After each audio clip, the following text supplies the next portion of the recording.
how often do you make fish? It's really a lot easier than you think. In fact, it is pretty much the easiest preparation. Well, a pistachio crusted halibut has to be one of my favorites, and I'm going to share it with you today.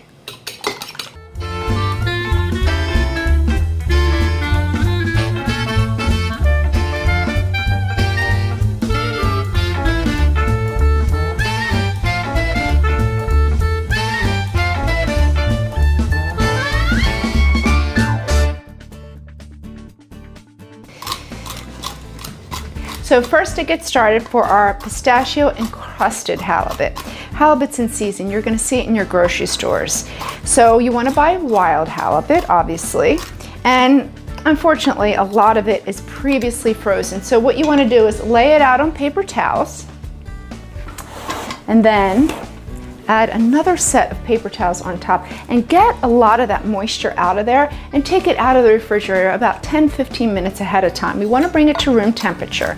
And now I'm just preparing my pistachios. So these are salted whole pistachios, and then you just want to chop them with your knife. So I want them to be sort of like that rough, rustic texture. We're going to build a beautiful crust on this halibut. Pistachios are perfectly chopped, so you just want to remove them to a bowl. So I have 1 egg that I just scrambled a little earlier.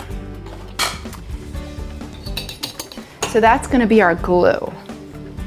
And now for our halibut. So we're going to season it with salt and pepper on both sides.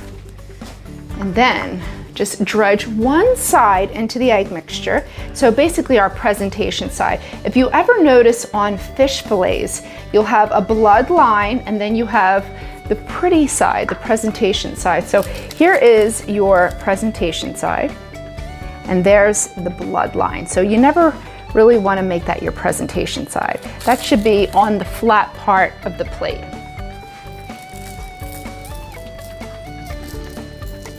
So when you're seasoning your fish, a little goes a long way. Remember, it comes from the sea, so it does have natural salted flavor.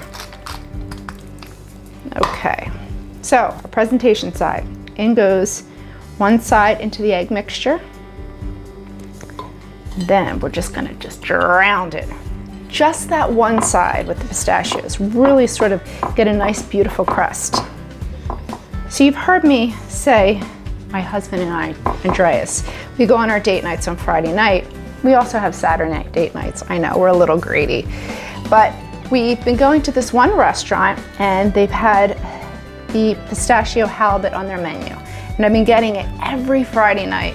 So again, I go on these kicks sometimes. And when I'm really loving something, I just can't help but to share it with you. All right, last one. So you're gonna use all of those nuts. We won't waste any. So I've heated my oven to 400 degrees. We're first gonna sear the pistachio side for about 1 minute and then finish it in the oven. So you wanna heat your skillet on medium-high heat, and then we're gonna add 2 tablespoons of canola oil and heat that for 1 minute. So that is the trick. You want a hot pan. Always, always a hot pan. Room temperature fish before you begin cooking. So while that's heating, so I have a little bit of Wonder flour. So the Wonder flour is just, you just want to sprinkle it right over the top, ever so slightly, just a dusting.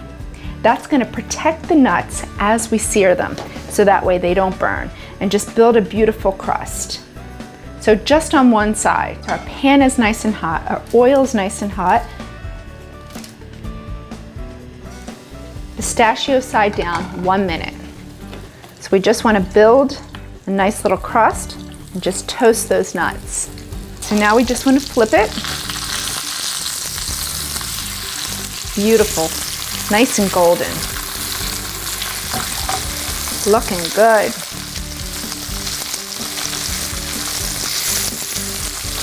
All right, into a 400-degree oven for 4 to 5 minutes. That's it, that's the trick to have a light and flaky fish.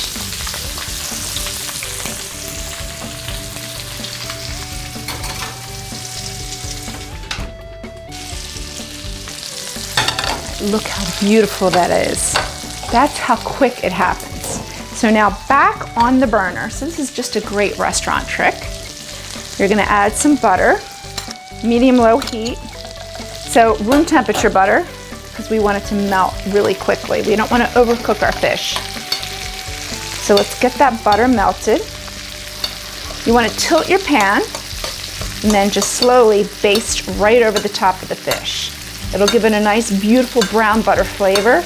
This was just a great restaurant trick that I learned from the Four Seasons. And it works. 5 minutes, start to finish, for a 6-ounce fillet of fish.